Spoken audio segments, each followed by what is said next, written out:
When a serial killer is captured, there's an elite band of experts called upon by the police to help interview the deadliest category of murderer. Psychologists, psychiatrists, and profilers, they are men and women who have spent their entire working lives face to face with some of the most dangerous killers the world has ever known.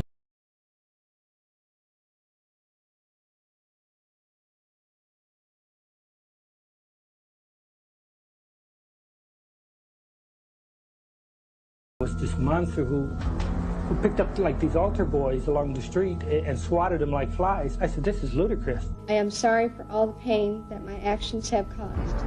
I am prepared to die if you say it is necessary. After working for decades intimately with the most violent people alive, our experts have developed the skills to protect themselves. If you don't distance yourself, it will get to you over time. I do not want some of the stuff going through their minds to be running around inside mine.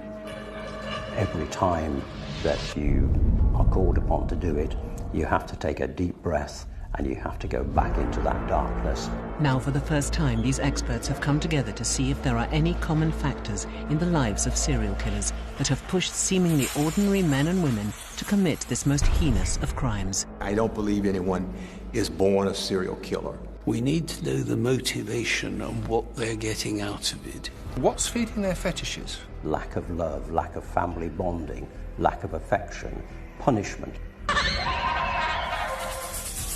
Could these combined factors reach a breaking point that could push the individual over the edge and help us understand what it takes to make a monster? Serial killing is the malign waste product of a dysfunction.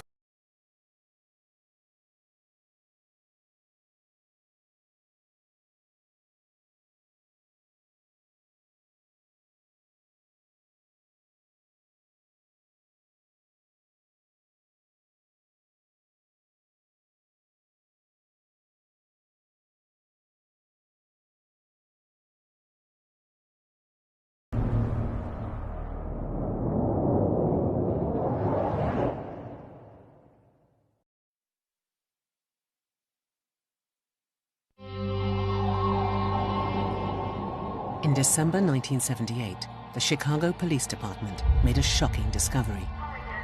They had uncovered a homemade cemetery beneath a house in the suburb of Norwood Park. The bodies of dozens of murdered young men were all stacked up neatly in a row. The house belonged to respected Chicago builder John Wayne Gacy. On being arrested, Gacy just laughed, yet he was about to go down in history as one of the worst serial killers the world has ever known. Following his arrest, Gacy was charged with the murder of 33 young men. His defense team requested that he be assessed by a psychiatrist, and that job fell to Dr. Richard Rappaport. It was up to him to try and understand what had turned this seemingly incongruous, jovial man into a monster. Dr. Rappaport would eventually complete a full psychiatric assessment of Gacy. That document, seen here for the first time, is considered to be one of the most important psychological evaluations of a serial killer ever recorded. Dr. Rappaport is now breaking a nearly 30-year silence to discuss his most infamous patient. I saw him for a total of 65 hours over a period of 5 months, and we got along fine. We never had any angry sessions, no violence. He was never threatening to me. He would sometimes joke, sometimes he would tell me stories about things that were funny. One time or a couple of times he offered to show me how he killed the guys, and it was always very cordial. He didn't seem to be in any way special or different, except I knew what he did, and for me it was extremely unusual.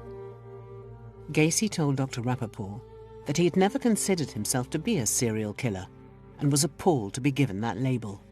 Whether it's Berkowitz, whether it's Bundy, whether it's Williams, Wayne Williams down in Atlanta, or any of the others, or Charlie Manson. See, I hate that when they put me in the same club with them.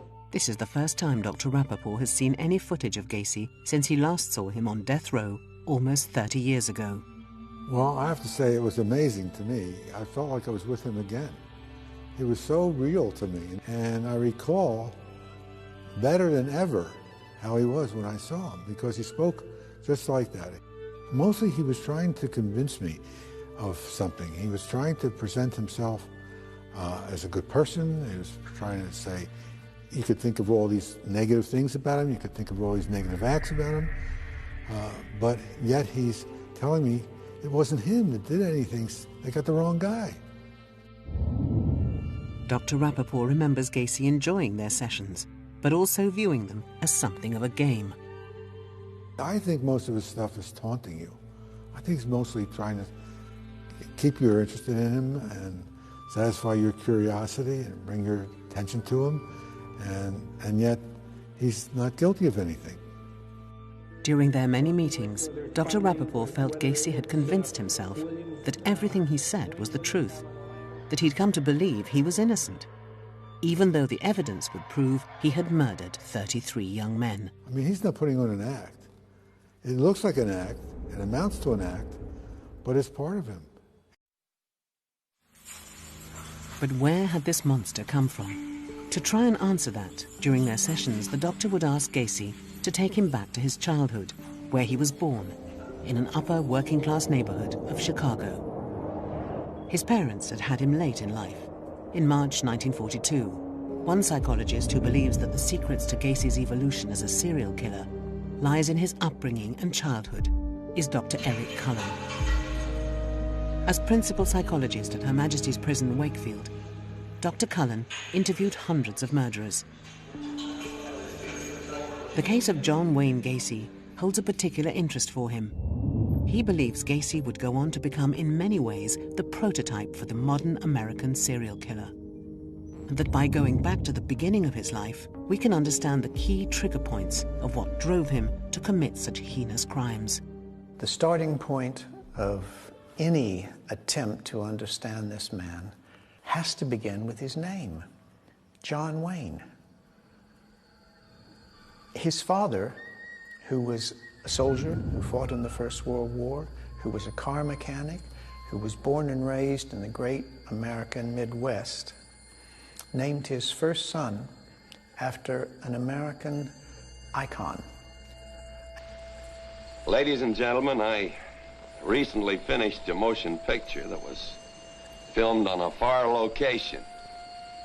Out of doors, close to nature, a man gets a chance to think about his country. An actor who had dominated America's mentality in terms of films. He was a hero. He was tall, rugged, a man's man. He won the women effortlessly. He was one of the most significant cultural icons of his time. And he was straighter than straight. And his father named John Wayne Gacy after his hero.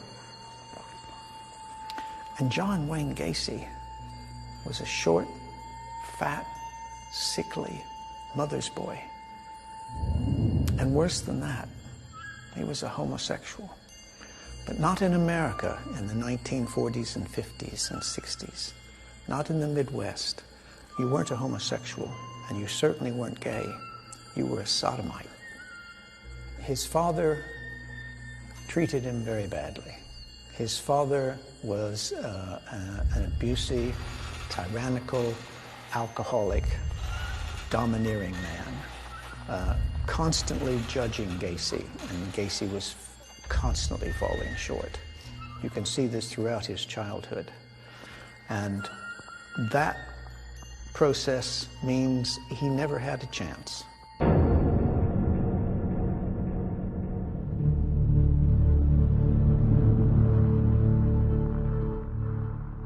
And it was the relationship with his father that would come to define and shape Gacy's life. The crucial thing in his life was the relationship with his father, who was really a monster to him. His father came home usually drunk or about to get drunk, and he would go to work in the basement, and he would make things down there, lots of times with wood, so he's sawing and constructing things. And he wouldn't let John come down to the basement when he was there. If he did come down, he would put him to work, he would give him a job to do, and no matter what he did, his father was critical. And he would berate him and make him feel really terrible. But John wanted to have a relationship with his father so bad he'd inevitably get himself down there again.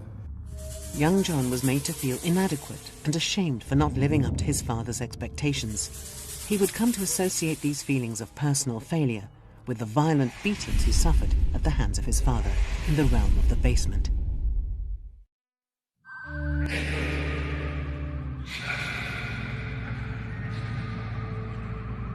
But although his father was abusive, his mother was, for the best part, loving, although she too would suffer at the hands of the father.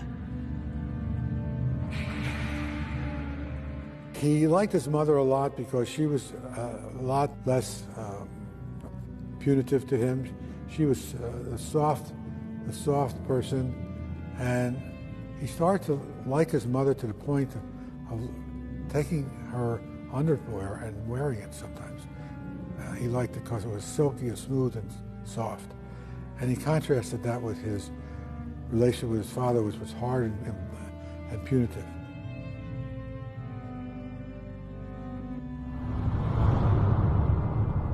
Professor Paul Britton is one of the country's leading offender profilers. As a psychologist, he thinks Gacy's relationship with his mother is as crucial as that with his father. It's certainly true that he was taking her silk underwear away from a very early age, an age that would normally be a little too early to have that direct sexual interest. But it seems to have been there. It wasn't behavior that was without recognition that it was in some way not approved of. Because it isn't as though he took the underwear and just kept it in his room and was surprised when somebody said, "You can't do that." He took it and he hid it under the porch. Now, it's not clear whether he then used it for sexual purposes or not, but at that tender age, I suspect not. I think that he would have got the comfort that he wanted from his mum in that. He would be able to imagine, he would be able to feel her, as it were, through the underwear, and that was worth the risk.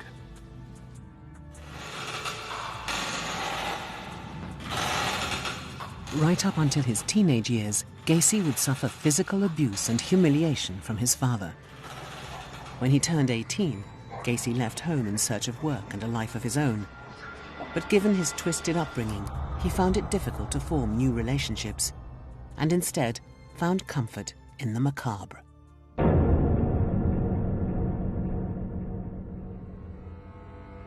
He escaped to Las Vegas, where he got a job in a mortuary. I don't think that was chance. And he actually had a bed in the room adjacent to where they laid out the bodies. And one of the most significant trigger events imaginable, he recounts that he spent the night in this bed and at one point climbed into the coffin with the body of a young dead boy, where he proceeded to embrace and caress this body until he had a strange sensation. Well, that strange sensation, I'm presuming, was a sexual sensation, probably to climax. And that's significant for Gacy because he learned in that moment that the best way for him to realize this developing homosexual drive was in caressing and embracing and having sex, ideally with the body of a young male and ultimately dead victim.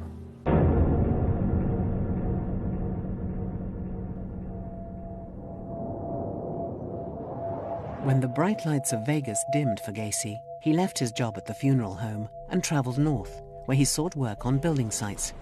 He quickly found he was a skilled carpenter and also had a business brain. And within a decade, he had founded his own successful construction business.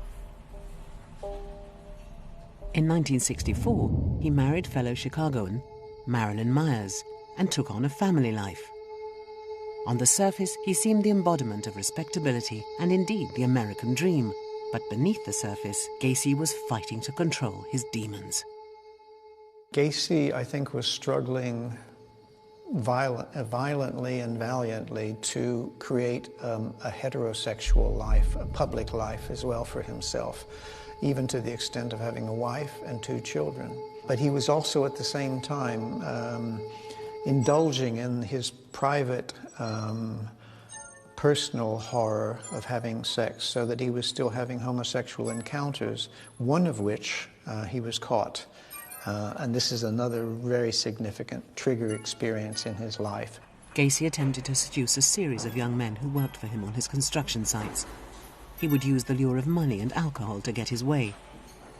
But one of the boys reported Gacy to the police for rape, and despite his best efforts, in the spring of 1968, Gacy's carefully manufactured facade began to crumble. He did all he could to get the cases dismissed, right down to the point of engaging another youth to go and beat up one of the boys in an attempt to intimidate the boy into not giving evidence.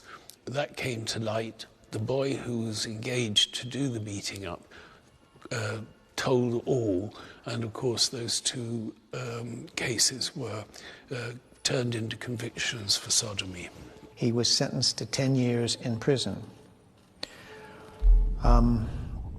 As an immediate consequence of this public knowledge, his wife divorced him. In prison, he was a model prisoner. He was plausible, he was acquiescent, he engaged in as many of the positive activities as he could, and as a consequence, instead of 10 years, he served 18 months. Whilst Gacy was in prison on Christmas Day 1969, his father died, and when he was told of his death, Gacy broke down and was absolutely inconsolable. He wanted to have made his father proud of him. Now it was too late. On his release from prison in June 1970, Gacy was once again on the move. With money saved to buy a truck, he was determined to get back into the construction business. By 1972, he had married again and was beginning to prosper once more. He was able to purchase a new home in the fashionable Chicago suburb of Norwood Park. The spacious family property had a small cellar or crawl space beneath it, designed for storage and ventilation. For Gacy, the space would take on a chilling new dimension. He had taken somebody home, a boy, to his house one time, and he had had sex with him, and that wasn't unusual, but the fact is that he fell asleep, or they both fell asleep, and when the boy woke up in the morning, he came into the room where Gacy was, and he was holding a knife, and Gacy was really infuriated by that, and so he wound up killing him. And that was the first murder. And serial murderers often start out with the first crime being accidental as opposed to planned. And that was probably what could be considered the forerunner of the series of crimes that he did. What is significant in this, I think, in terms of understanding his degradation, his descent, is that he recounted a mind-numbing orgasm in the killing of this young man. And that's, he said, when he realized that death was the ultimate thrill. And I think this liberated Gacy and took him to the next level of becoming a serial killer.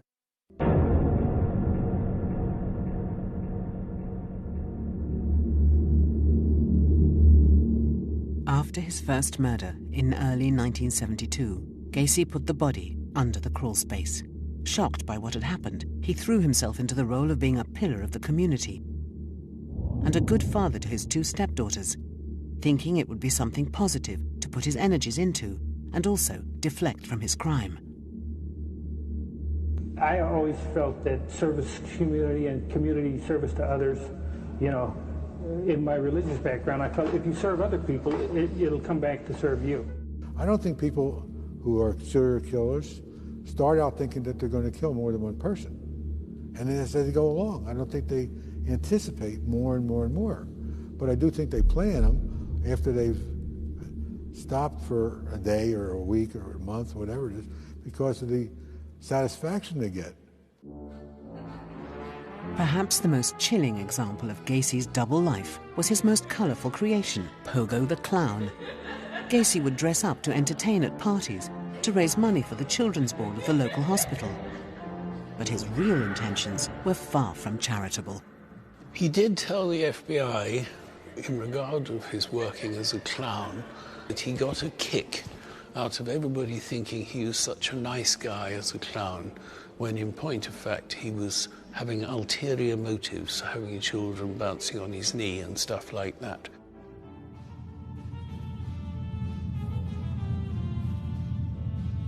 The smile painted on Gacy's face was as fake as his public persona. Dr. Adrian Needs was a principal prison psychologist. He knows firsthand how many killers develop a separate killing persona that they learn to hide from the world behind a mask, just like John Wayne Gacy. With Gacy, I'm very much reminded of the title of the original book on psychopathy, which is Cleckley's The Mask of Sanity, which was really about how often people with psychopathic characteristics can pass themselves off as really quite normal. But also, I think the term mask has a particular meaning in Gacy's case, in that what stands out is this seemingly rather incongruous dressing up and performing as a clown. And it's interesting that Gacy's clown makeup in itself seems rather disturbing and malevolent. But also, I suppose, a clown as, well, performed by Gacy, it's very much about having a mask. And it seems that in other areas of his life, he, in effect, hid behind a mask as well.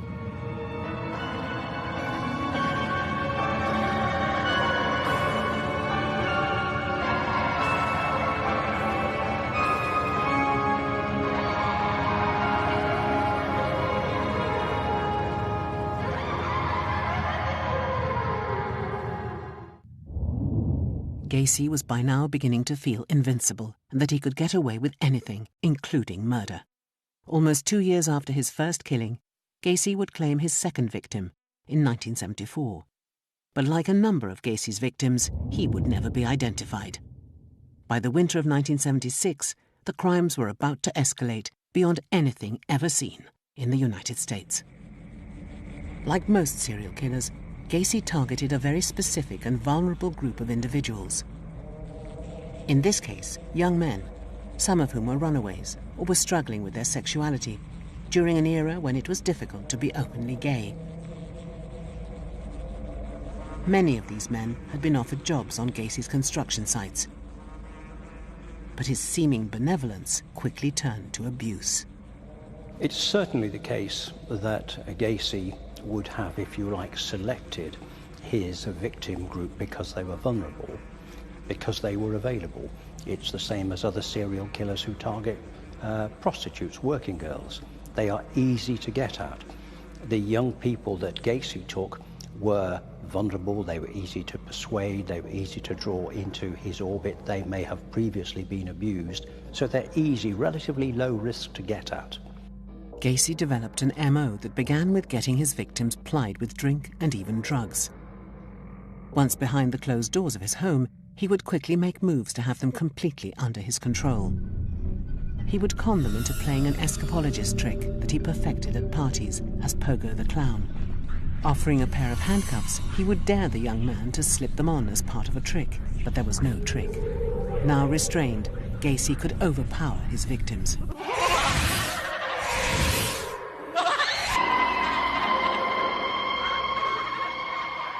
Between October 1976 and December 1977, Gacy was killing a young man almost every month. His desire to kill was now insatiable, and he was becoming increasingly cruel. As time went on, certainly it became a very well-worn and generally it seems effective technique. Also, he seems to have had some sense of pride in his technique. According to one account, he really developed quite a well, a sensitivity to the amount of pressure that was necessary when he was strangling his victims. He became aware of the effects in terms of blocking off blood and oxygen to the brain of a certain number of turns, for example, when he was using a tourniquet around somebody's neck, in effect garrotting them. Gacy belongs to a group of killers, serial killers. It's known as sexual sadists. They're people who usually, a major part of their interaction with their victims is sexual. He wasn't doing anything that wasn't sexually motivated. It's the gratification derived from having other people helpless and demonstrating in it as many ways as possible that they can't influence outcomes, and that you, as the sadist, can influence the outcome. It is all to do with power and control, and very often it's a reflection of the lack of power and control that they have.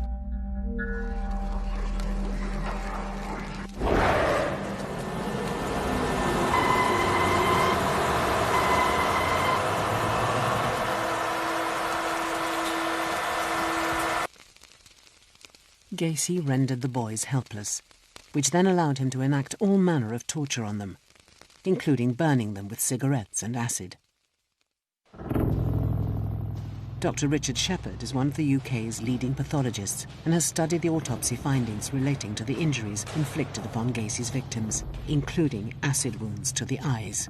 If the acid is strong enough, it will actually burn the skin. It will blister and burn the skin. And the same, the eye is very, very sensitive. And it would have been incredibly painful to have acid poured in your eyes if you were conscious of it. It may also be that he simply just didn't want them looking at him. You know, the eyes were following him around. He wanted to stop that. As well as injuries, toxicology reports performed on the boys found many of them had large quantities of drugs in their bodies, administered by Gacy for differing reasons. Amphetamines have the opposite effect of Valium. It's a stimulant. It increases people's awareness. So it may well be that in those cases the individual had gone too sleepy and it wasn't fulfilling his fantasies. It wasn't giving him what he wanted. So he needed to bring them back up to being aware so that they would respond in the way he wanted them to respond. One of the most common traits of a psychopath like Gacy is that they are devoid of any natural feelings. And in order to feel anything, they have to go to extremes. Extremes such as torture and murder. And a pattern was emerging, young men being killed and placed in the basement, something that would take on an even greater meaning as the body count rose. High primary psychopaths simply don't have feelings of remorse. They don't have those feelings of anxiety. They don't have the same autonomic nervous system activity as we might expect. So the stimulation that they get from these excessively violent killings is their way of feeling some of the things that the rest of us feel more naturally. If he had been asked to stop, or begged to stop, or they were calling out for their parents or something like that, that would be further evidence of him having control, having power. And it's just that sort of thing that, far from having the desired occurrence of getting him to stop, it would make him continue even more forcefully. But the pleasure Gacy achieved by killing the young men was surpassed by another reason for wanting them dead.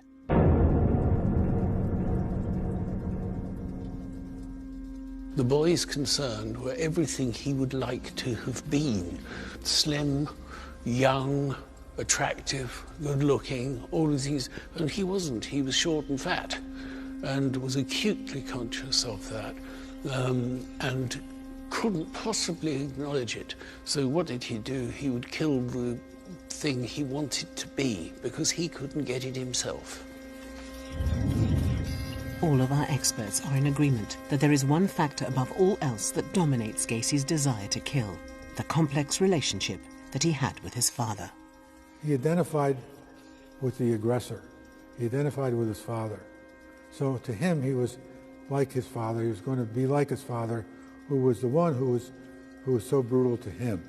And he basically was blaming them for being bad people or cheap, sick. What he was doing was he was playing the part of his father, and they were then playing, unaware, but playing the role of himself.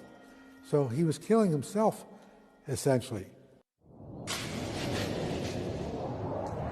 By 1978, Gacy had killed 33 young men, but with so many victims, he'd had to find an effective way to dispose of the bodies that would prevent him from being discovered and allow him to go on killing. Gacy decided that the solution to this problem was close to home. He would adapt the crawl space beneath his house into a makeshift cemetery. But as the bodies started piling up, so the smell began to grow. He passed it off as a sewage problem and even ordered his own workmen down into the space to spread lime in a bid to mask the odor. His chosen place for deposition was principally to put the boys lined up almost like trophies under the crawl space under his ground floor. There are two possible schools of thought. One is that he saw them as trophies, as, you know, I've had that one, I've had that one, I've had that one, and so on. But the other possibility is necrophilia, and it's not out with the possibility that necrophiles enjoy the putrefaction of the bodies, and indeed the stench that most of us would run for our lives if we had to sniff. He was pretty ingenious, actually, that he managed to bury that many bodies in such a small space and keep them there for such a long period of time.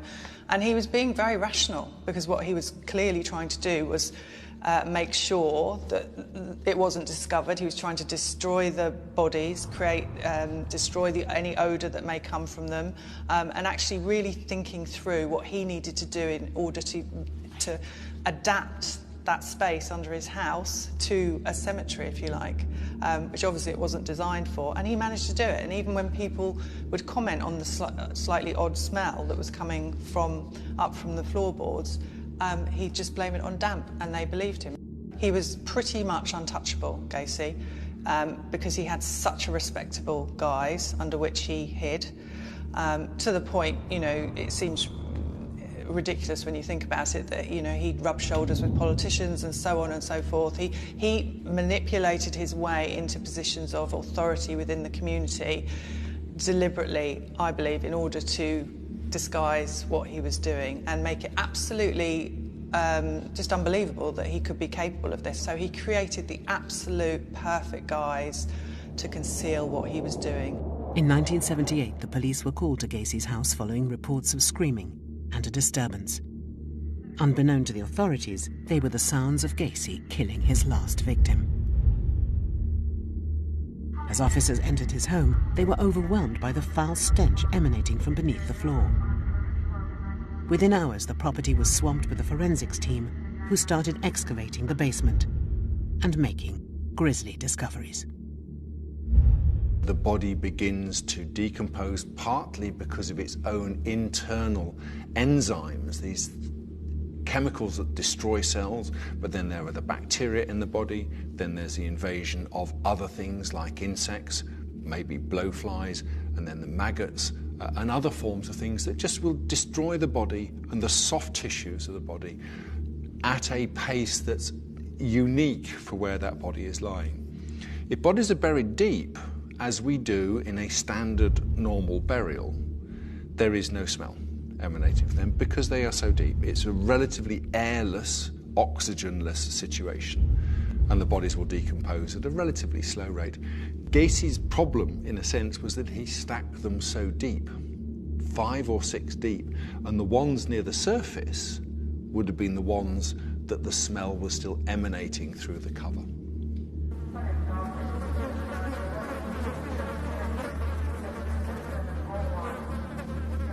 As they searched beneath the house, nothing could prepare the hardened police officers for the sight that lay before them. They thought that it was the drains originally, but then when they investigated further, all these corpses were lined up side by side under the crawl space, some 28 of them. But there were another 5 that he chose to just chuck in the nearby river and dispose of them that way.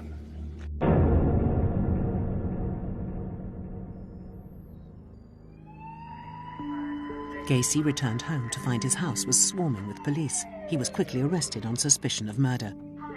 Yet despite the overwhelming evidence, he was still convinced he could get away with it. When they arrested him even, the power and the ego was right there at the front. He said, "Do you know who I'm connected with?" And he points to 2 pictures. One is of First Lady, Mrs. Carter. Because he was a Democrat and did some work for the Democrats, he was introduced to her once and had a picture taken. And he said, "I'm going to call these people and you'll be sorry if you do anything to me." This kind of pretentious rubbish. But it gives you the flavour of the man altogether. He was protesting and had well documented his innocence in the face of irrefutable and overwhelming evidence of his guilt. And he did that because he had to sustain at some level this innocent Gacy. And he had done that, I think, because he was withdrawn in himself into an inner reality that he had to sustain in order not to fragment himself. If he accepted what the world knew of him, he would be debased and humiliated and have failed his father irretrievably. In this interview, filmed shortly before his execution, Gacy was still denying all knowledge of the mortuary beneath the floorboards that he himself had constructed. I found it as odd when we bought the house that a house with a crawl space would need a sump pump. But then I learned the first time it rained that this ground gets wet under there, and then the crawl space actually floods up to a foot deep in water. And then as it recedes, it puts out a musty odor. There was always a musty odor in that house. Well, he had to know that he was discovered. I mean, he did know the reality. I don't think that he felt he was part of the reality half of the time. He knew he did what he did. I don't think he was that psychotic that he didn't know it. He pretended that he didn't know it.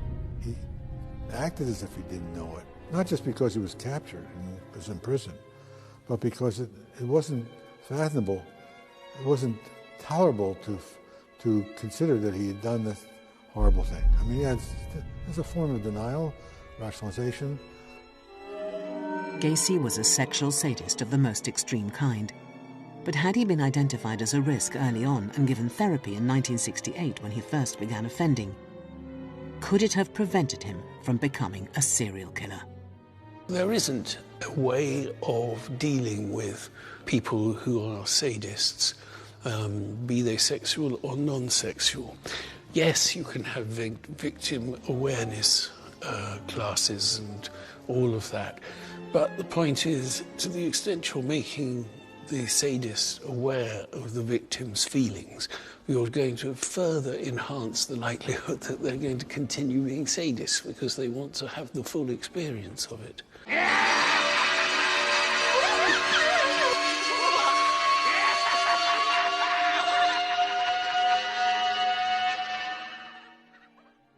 They paint the image that I was this monster who picked up like these altar boys along the street and swatted them like flies. I said, this is ludicrous. I don't think it's an exaggeration to say that he was a monster.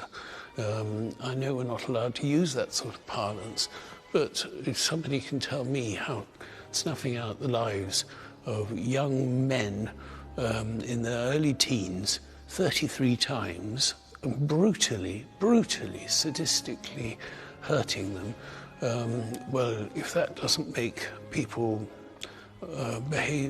characterized as monstrous, I don't know what does.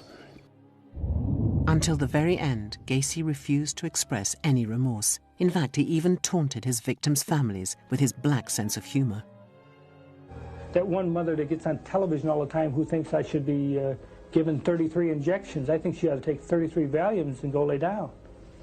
She goes on Geraldo Show and all these other shows talking about, I think it's Maori, I think is the name. Her Marine son. Her Marine son, if her Marine son was so great, what the hell did he run away from home 12 times? He had a sense of humor, and I thought that was, to me, very humorous. I don't know if he said it to be funny, but it comes out funny. You know, you have a picture of the gauze. He used that to demonstrate to me how he would tie a knot and put the knot around someone's neck. He offered to do it with my tie one time, and I didn't take him up on it. But he was, you know, he was a jokester. He would tell jokes about these things. He denied doing it. He'd tell me stories about things he did when he did some of these killings. And then 5 minutes later, he said, you know, I really didn't do that. You know, it's not me.